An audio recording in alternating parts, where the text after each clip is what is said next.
Bonjour, bonjour, bonjour tout le monde. J'espère que vous allez tous bien. On se retrouve dans une nouvelle vidéo qui portera sur un sujet assez intéressant, ce qui est l'amour. Oui, vous l'avez bien entendu, l'amour, le sujet auquel on s'intéresse toujours, on se questionne toujours là-dessus. C'est quoi l'amour? Qu'est-ce que c'est? Est-ce que c'est réel? Est-ce que c'est vrai ou faux? Et ainsi de suite. C'est un sujet primordial de la vie, on peut dire, on a bel et bien un droit de le dire, c'est sûr. Eh bien, l'épisode d'aujourd'hui se ressemblera beaucoup à un cours magistral parce que j'ai fait de longues phrases, un peu stylées, un peu compliquées. J'ai pas voulu le mettre à côté ou bien le jeter dans la poubelle. Et l'apprendre par cœur, ça prend un peu trop de temps, vous voulez. Mais vous inquiétez pas, ça va être animé, ça va être facile à suivre. Je vais prendre des pauses. Donc, vous pouvez stopper la vidéo quand ça vous convient. Donc, vous inquiétez pas, ça sera smooth, comme disent les Anglais, les Britanniques, les Anglo-Saxons. Alors, c'est parti. Comment, j'étudierai l'amour dans cette vidéo? Enfin, plutôt dans cette série des vidéos. Enfin, avant tout, il faut que je vous le dise.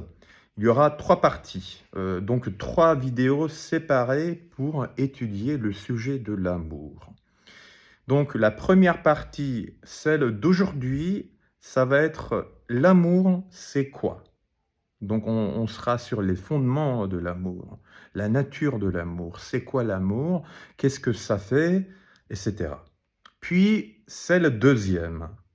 La deuxième vidéo sera appelée l'amour, comment s'y retrouve, comment on tombe amoureux.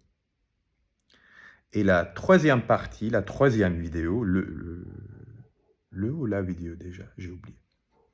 Disons que la vidéo, la troisième vidéo sera appelée euh,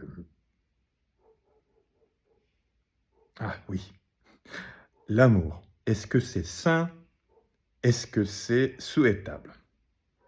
Donc voilà le schéma pour comment on va aller. Donc c'est parti les gars, c'est parti. Allez. Bah déjà, il faut que je vous le dise. Ah oui, c'est le moment de pause. Désolé. Prenons une petite pause quand même. D'accord? Je serai avec vous tout à l'heure. Partez pas, partez pas. Hein.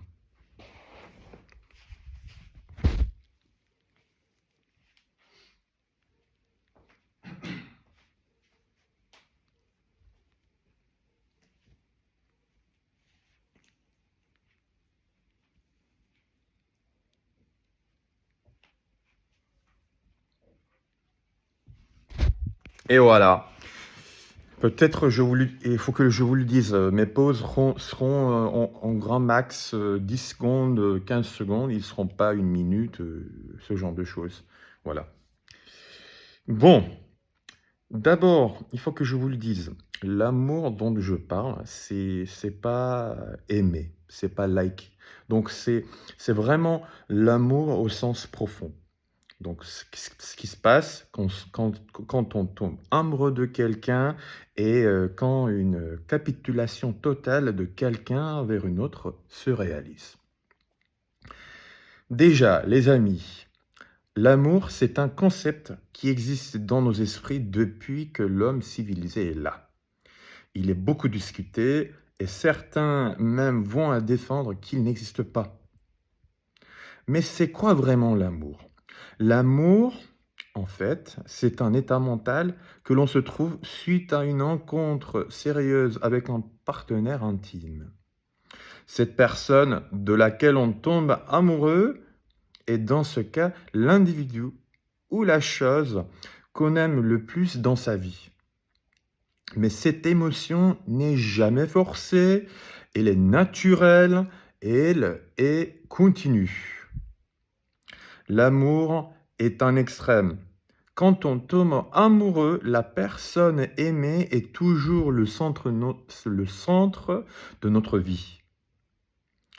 Elle est la priorité des priorités, elle est la priorité absolue, incontestée. Elle vient avant nous. Tout existe avec elle ou cesse d'être sans elle. L'amour, dans le sens où je le discute, il a des versions similaires ailleurs. Par exemple, la notion d'ashk ou bien ishq que l'on trouve dans le monde turco-arabe est une bonne instance. Cette philosophie, soutenue par l'ancien soufisme, renvoie à un amour ultime qui ne peut être ressenti qu'envers le Dieu, autrement appelé Allah. Et on aime le Dieu et on se le donne à tel point qu'on se consacre pour lui. On continue de vivre, mais toujours se lui étant attaché. Je fais ces exemples pour concrétiser et pour préparer l'introduction à l'amour. Hein. Restez avec moi. Ou encore, on peut mentionner la compassion d'une mère pour son enfant. Elle aime son enfant à vie. Elle l'élève, elle le protège à tout prix. Mais l'amour pour une personne a sa différence de la façon suivante. Par exemple, sur nos exemples, si on va suivant nos exemples, l'amour pour Dieu provient de la sédation de soi vers l'être suprême, vu la suprématie surnaturelle de quelque chose. Et de l'autre côté, l'amour d'une mère est grâce au fait que le petit est totalement une partie de la mère. Si on peut faire une analogie un peu bizarre, c'est comme si un organe, c'est comme s'il existe un organe d'elle, mais cet organe vit à l'extérieur. Donc, l'amour pour une femme ou un homme est différent. Parce que celui-ci est le résultat de ce qu'on manque, de ce qui nous manque. C'est notre réponse automatique de notre corps au profil idéal d'après notre inconscient. Et celui-ci arrive pour se compléter et, idéalement, produire sa meilleure sa meilleure génération suivante. Donc oui, ils sont similaires, mais ils sont tous des processus. Pardon, il n'y a pas de mais. Et ils sont tous des processus chimiques, mais ils sont différents. Une autre petite pause, les gars. On se retrouve dans 10 secondes. Allez.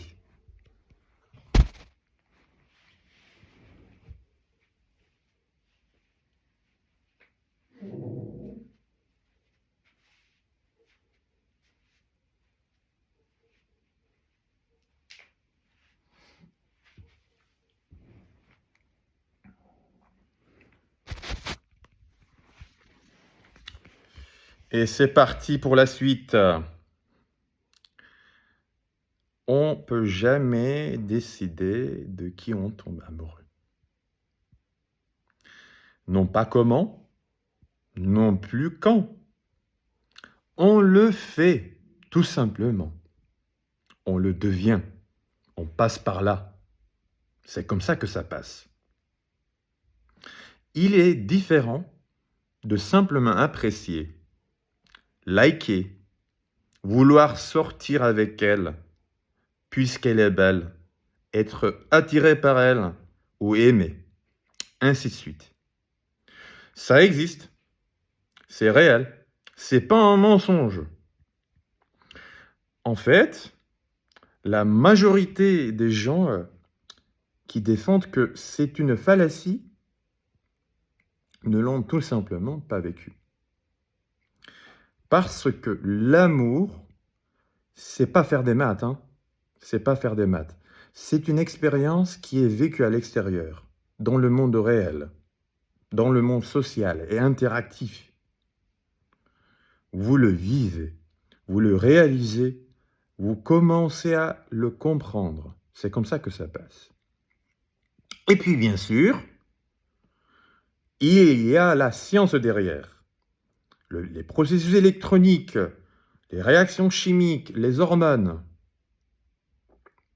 Il est important de noter que l'amour, comment il est vécu, et les autres aspects qui sont rattachés à l'amour, ça dépend. Ça dépend de l'expérience, et ça dépend des circonstances.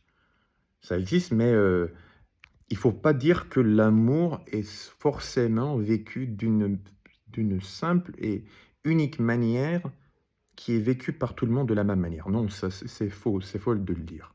Ça dépend de personne, ça dépend de l'expérience. Autre point important, c'est que l'amour ne perdure pas jusqu'à l'infini. Contrairement ce que certains poètes défendront, puisque c'est une expérience humaine, puisque c'est une émotion mondaine. Il finit avec le temps. Il s'en fiche de combien on veut qu'il ne termine jamais. Là, il se figure deux scénarios majeurs. Dans le scénario 1, si la relation engendrée par l'amour continue, l'amour disparaîtra au fur et à mesure dû aux micro-déceptions vécues par la personne amoureuse. Je ne sais pas si cette notion de micro-déception existe déjà, mais je l'aime tellement. On peut l'expliquer, on peut le discuter plus en détail après si c'est nécessaire. Donc ces micro-déceptions-là, cela aide le cerveau à mettre l'inconscient au point, comme il arrive à voir que l'idéalisation d'une autre personne et tout ce qu'elle représente est en aucun cas réaliste et bénéfique. Et peu à peu, l'homme se met à son état optimal mental, c'est-à-dire il sera désormais là où, du moins en principe, il est lui-même la personne qu'il priorise le plus dans sa vie. Et dans ce scénario-là, l'amour s'en va et au final, seul le fait simple d'aimer reste. Et le deuxième scénario porte sur le suivant. Si la relation termine, il y a un choc. Enfin, plutôt brusquement, hein, enfin, il faut préciser. Si la relation termine brusquement, donc soudain, je veux plutôt appuyer sur cela. Il y a un choc. On peut même parler d'une catastrophe psychologique qui est ressentie par l'homme à cet instant-là, autrement dit, une macro-déception. L'amour disparaîtra là aussi, et encore au fur et à mesure, mais d'une manière beaucoup plus douloureuse, étant donné que l'homme n'est pas accordé une chance de s'adapter aux circonstances changeantes de la séparation, du moment de séparation.